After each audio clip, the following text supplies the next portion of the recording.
prisoners. That's one. Large numbers of prisoners being released. We don't know whether some of them were in there for serious offenses or not. It can trigger discontent, because if you believe that if you act up, you may get the president's notice or someone else's notice.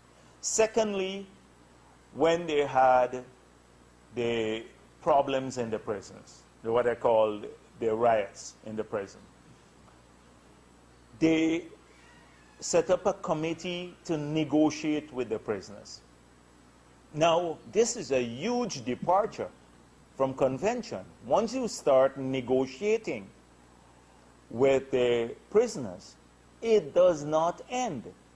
Because how do they get you to negotiate? They get you to negotiate by acting up all the time. And so it was a fundamental breach. Now, and I believe that a lot of the prison officers, etc., felt that they were eventually going to be victims of this probe, etc. So they started feeling a bit insecure and concerned about their own well-being and lives, etc.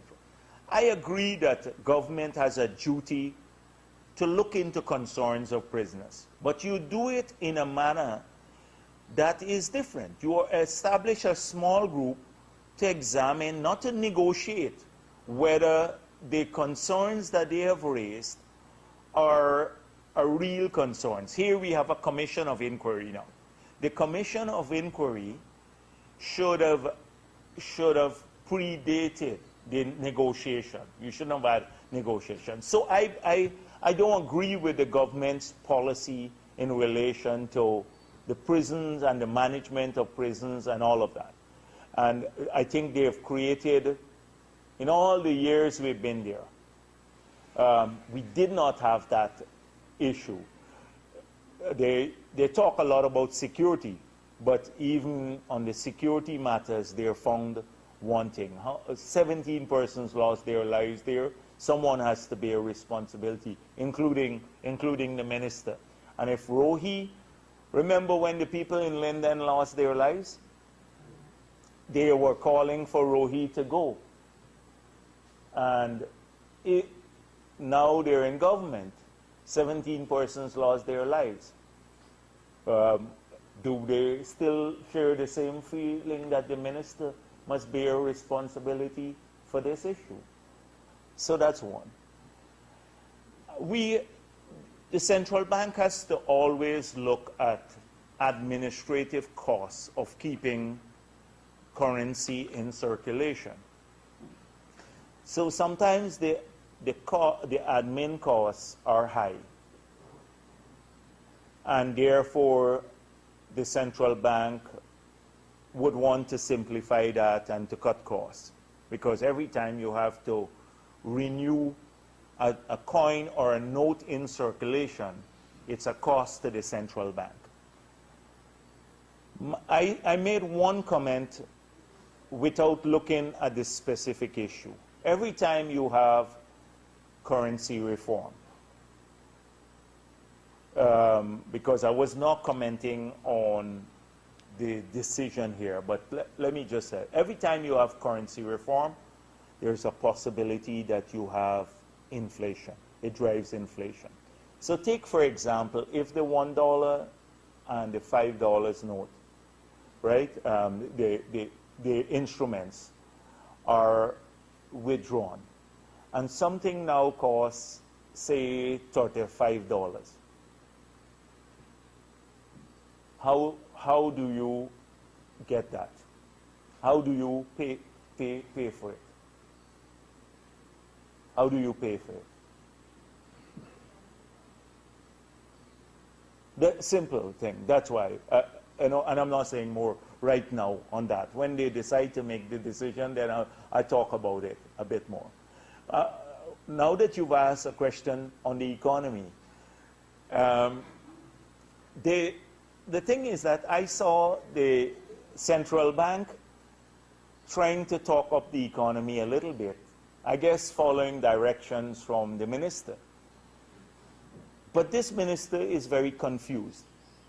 First he says, there is no slowdown. What slowdown? This must be a PPP thing to talk about this slowdown, in the economy. What slowdown are you talking about? There got to be big bad PPP propaganda. Then a week later, after he was fed a convenient excuse from a religious leader that it's drug money, I saw he started parroting the drug money thing, that it got to be about drug money. And now, so moving from there is no slowdown to yes, there is a slowdown, but it's because of drug money. They are not addressing the serious issues facing people. We were told the Jubilee celebration, at least in this part, phase 1, is over. We're told that there will be an economic boost after a boom, not a boost, but a boom, which is, there's a cycle, trough, and boom. So we're supposed to be seeing this now as an upturn in the economy. Things are going to get worse because we have a government that is not acknowledging the problem. And therefore, if they don't acknowledge it, they can't fix it. So people come to me, and I say to them, hold on to your money if you have money. Hold on to your money, because we don't know where this is going. This will be tanking. And I saw the president said, all these buildings that are going up, somehow it must be from illegal proceeds. So I'd have to say to businessmen, don't put up another building. Don't put up another building in the city, because every time you do that and the president drives by, he will think that it is coming from drug money or illegal proceeds, and then Soku may visit you. So why would you put up another building in the city?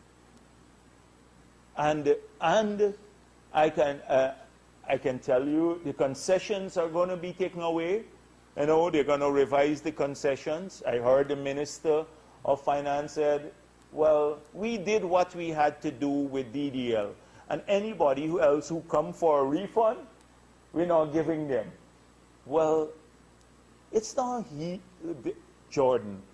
They're claiming that this matter was taken a long time in court. And that's the only excuse for settling the issue.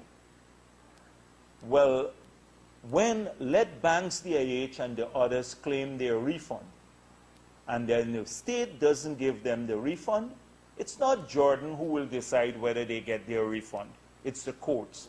And trust me, when the courts decide what the nature of the refund, I've conservatively put it at about $60 billion it will cost the Treasury. We'll break the Treasury for a year. You will see further economic problems.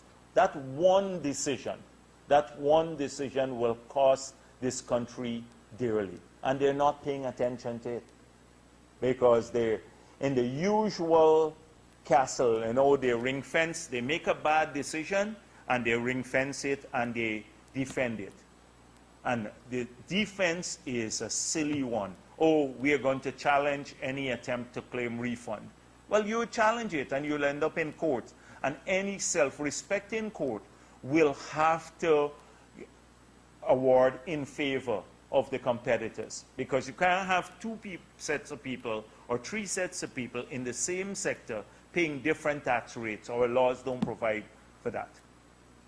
Our laws don't provide for that. So the economy will slide further. Will slide further if these people don't wake up.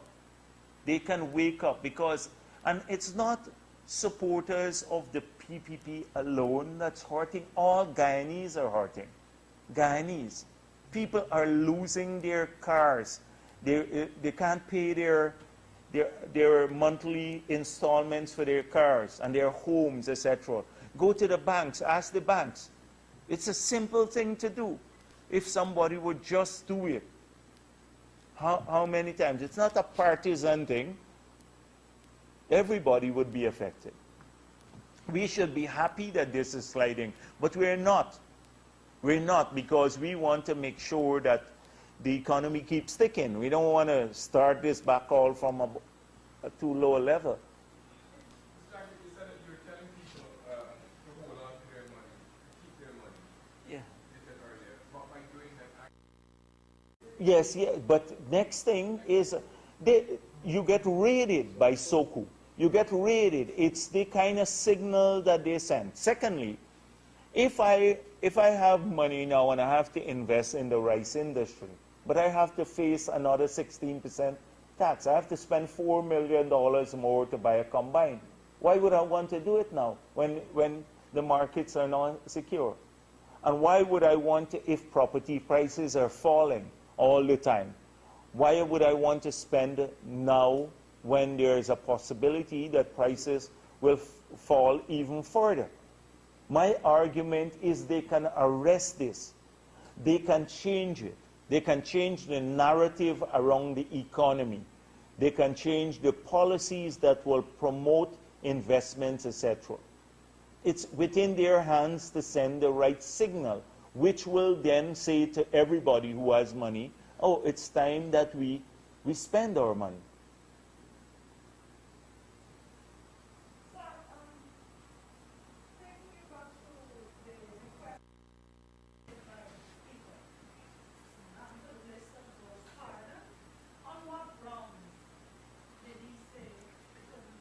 We will release both the question. I will ask Gail to send it out today, and the letter denying the request.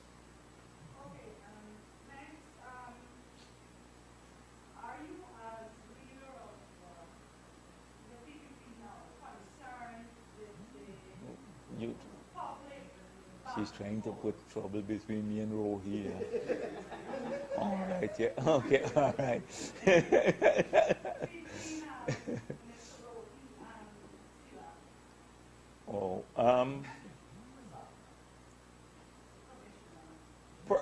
Personally, I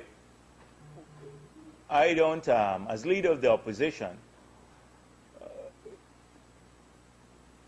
I will not comment on issues of promotion and all of those things.